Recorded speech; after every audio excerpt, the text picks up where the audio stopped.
It's Fire Prevention Week. One of the leading causes of home fires, cooking. So we're going to get some information today in the kitchen. I'm with Sharrod Parker of Miller's Mutual Insurance, and Melinda Rosario of the American Red Cross. Miller's Mutual is sponsoring this segment for us this morning. Melinda, it's a broad question, but when it comes to being in our kitchen, cooking in our kitchen, what should we be paying attention to in terms of fire prevention? Yeah, good morning. Thanks for having us. So the most important thing is that when you're cooking anything, you want to remain in the kitchen with it. Even if you have to step away for just a little bit, you'll want to turn that stove off. Okay. You're also going to want to make sure that when you're using pots and pans, you're turning those handles in and to the back so no one can walk by and bump them. Another good tip is make sure that if you've got cooking mitts, towels, paper towels, move those away from your cooking service somewhere else on the counter. And then of course, if you're cooking, it's always great to have a lid or even just a flat pan if something would catch on fire. You're going to want to smother it and turn off your stove. Is that probably the fastest way to nip that in the bud? Yes, really? Absolutely. You want to smother that, especially depending on what you're cooking with. It's the easiest And we see a fire extinguisher here, which is, of course, perfect to have in your kitchen. And Sharrod at Miller's Mutual Insurance, you recently were trained on how to use a fire extinguisher. Tell me about that. Oh, yes. Well, always a good idea to have a fire extinguisher in the kitchen.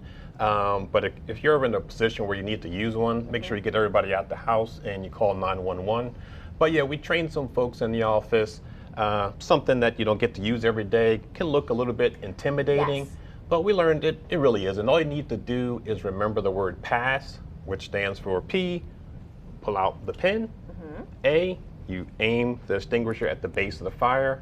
S, you want to squeeze this handle firmly but gently, and then the last S is to sweep at the base of the fire to put it out.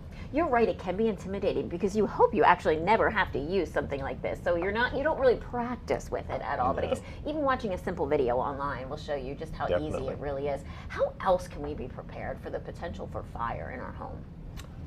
What you can do is you always want to have, make sure you have the right insurance and property coverage before a disaster strikes. That's key. Whether you own a home, whether you own a rental property, making sure you have the right property insurance in case there's a fire that you can actually rebuild what was damaged. Really, because once a fire hits, that's so devastating in itself. And then, all the aftermath of all of that and realizing everything that goes into it after a fire, that's a lot. You must have a lot of people who really rely on you and the coverage that you're able to provide to them. Definitely. Absolutely. Well, thank you both for being part of the show today. Really good to have you. Really good safety tips. I love this tip. That was just, it's so simple and so perfect. Great to have you. We thank you for this information. To learn how you can prepare for and keep your family safe during a fire, visit millersinsurance.com/fire prevention. As we go to break, we thank Miller's Mutual Insurance for sponsoring the previous segment. We'll be right back.